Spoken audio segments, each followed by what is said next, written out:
We know that a picture can paint 1,000 words. We also know that sometimes a picture only tells half the story, because the other half isn't always pretty. It speaks of disease, of lost limbs, abandonment, and cruelty, none of which we are very comfortable with.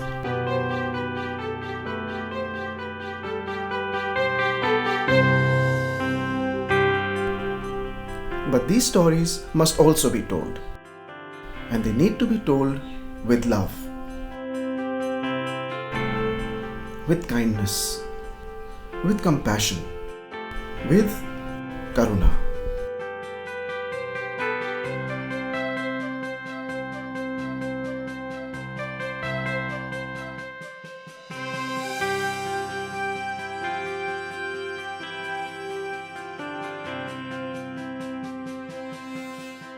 In India, rivers enjoy personhood. Trees are revered. Some animals have god-like status. But clearly, our sense of entitlement trumps everything. The holy cow, for instance, is less holy and more of a political tool now. Reduced to being scavengers, cows now survive by eating garbage and plastic on the streets, where very often they get injured in accidents. Very much like those puppies Clementine Paws used to see crushed under vehicles in Puttaparthi. It was in response to this situation that Karuna Society for Animals and Nature formally came into existence in the year 2000. The way animals are treated at this moment in the world, only for profit, only to give income to the owners, under extreme cruel conditions, the ongoing situation for every single animal is a disaster. They battle to manage this continuing crisis on a daily basis. And each new day at Karuna dawns on 4 different fronts: the Wildlife Center, the Karuna Shop, the Ahimsa Farm, and the Karuna Clinic and Shelter. The range of activities at the clinic is so vast and each day so packed with things to do that a good way to describe it would be to liken it to the frenzy in the afternoon when it's time for dog's lunch.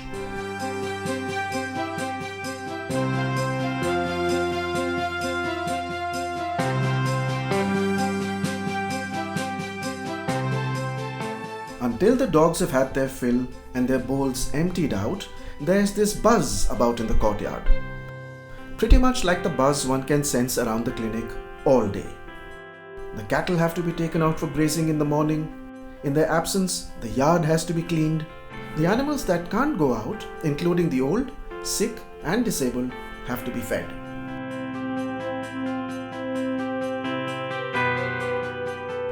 There's a steady stream of patients at the outpatient facility, with some having come from as far as 100 kilometers. Sometimes there's a happy patient to be sent home after she's recovered from surgery. A lot happens in a day at the Karuna clinic. And given that there are so many cows and buffaloes around, you might think there'd be some milk too. But not really. In nature, mother's milk is the perfect food only for the young ones. To most of us, however, using cow's milk for human consumption seems normal. But it has created a cruel bio-industry where calves are starved to death or killed soon after birth. Cows are milk-producing machines, always pregnant and lactating, tied up and isolated, crying for their calves until they are sent for slaughter. No milk, therefore, is a non-negotiable principle at Karuna. The milk from cows and buffaloes goes only to their babies, or occasionally to someone in need, to the kittens, for example, and to someone like Rama, the bear, who was brought in as a little motherless cub to Karuna.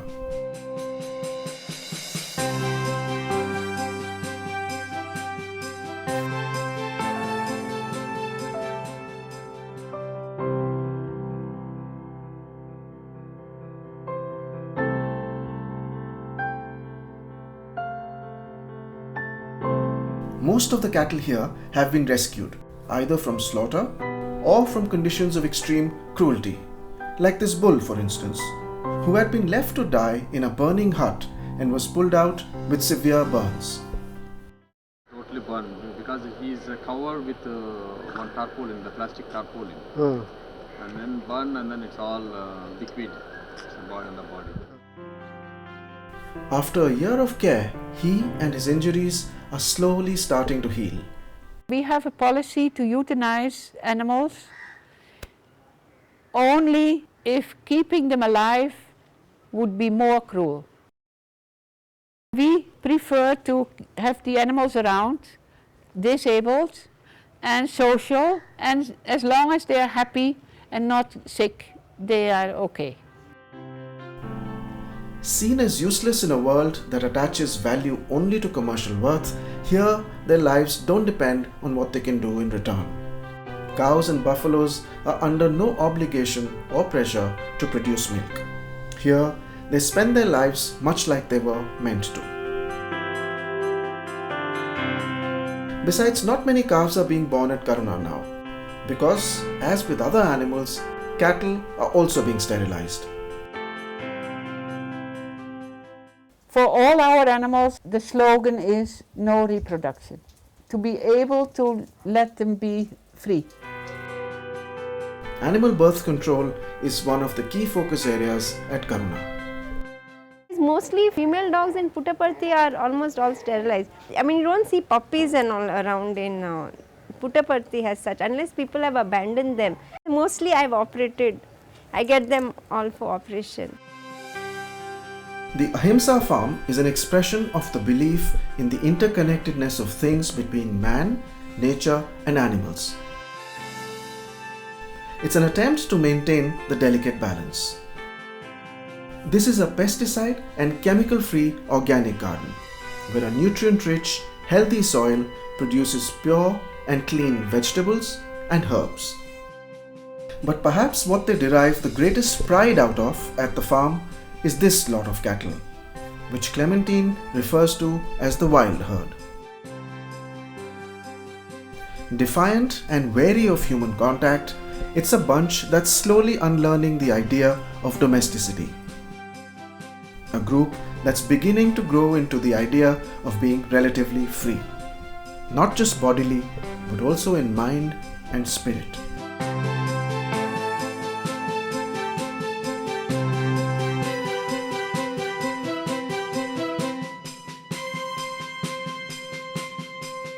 This shop was established more than 10 years ago, basically to provide healthy organic food to the local community and to generate funds which go back to the care of the animals that are with us. From then on, it has grown to many other products, and now we have our own brand called Ahimsa. Many people like to come here because they know they are supporting a cause and getting excellent products in return. The shop also serves as an information center for Karuna. Disseminate all sorts of information on our projects, on the work we do.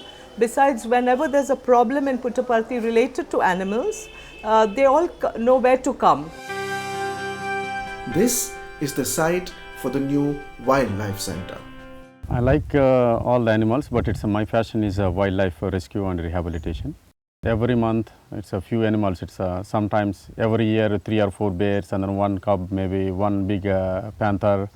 It's leopard, and then monthly 3 or 4 it's black bucks and then birds. He and Clementine are here today to oversee the marking of what will be the enclosure for the bears. The youngest of the bears, Rama, is very special for Clementine. Most profound experience, of course, is the relationship with Rama the bear. The only way to deal with her was to be the mother and to give her milk and food and security and warmth as much as possible for a bear in a bear human situation. But we could reach from inside, we could reach out to each other. And there I have experienced the oneness of all living beings. the new wildlife center is located on the edge of the forest. When it's ready, Clementine hopes it will allow them to attempt a soft release program for some of the animals. Managing their funds for everyday expenses and maintenance is another aspect of the crisis which Radhakrishna likens to labor pains. By the end of the month, it is a big difficult to pay salaries. So I want to say it is like a pain, delivery pains. But he'll have it no other way. It's not my job, it's a part of my life. Clementine says she's given up on the idea of personal happiness. When the situation is serious enough to qualify as a disaster, you try and reach out to as many animals as is possible and try to give them back their dignity. The right to life, freedom and love. It is in this that you find your little consolations and victories.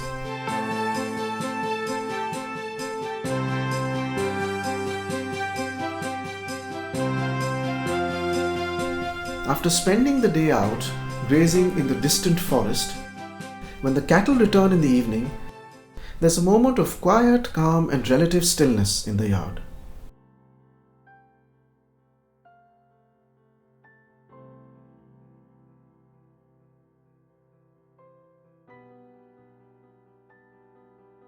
A moment when all the animals here perhaps feel the most sated it is possible for an animal to feel in the circumstances.